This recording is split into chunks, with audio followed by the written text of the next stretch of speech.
She'd missed it. Phoebe knew by the silence. Crossing the lush, foggy park, she heard nothing but the drip of condensation running from ferns and palm leaves.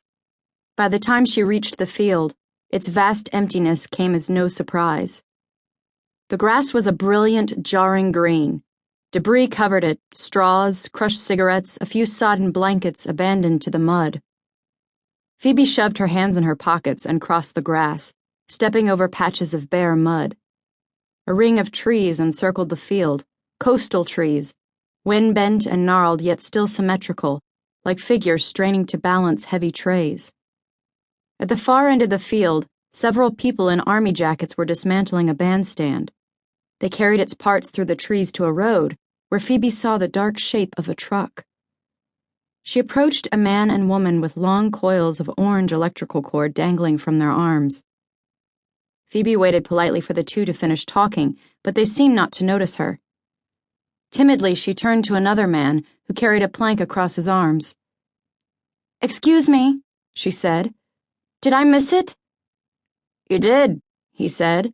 "It was yesterday, noon to midnight."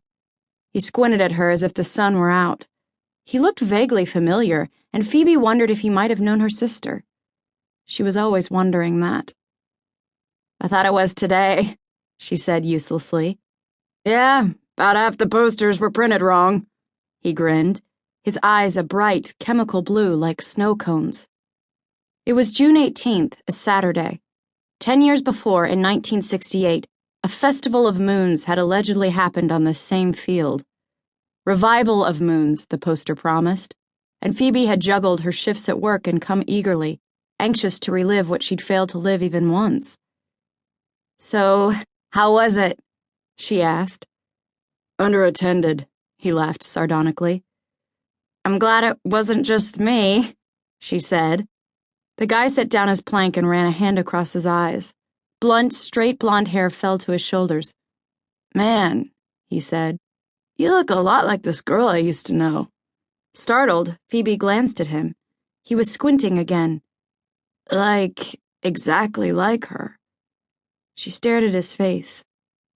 "Catnip," she said, surprising herself. He took a small step away. "You were friends with Faith O'Connor, right?" Phoebe said, excited now. "Well, I'm her sister." Catnip looked away, then back at Phoebe.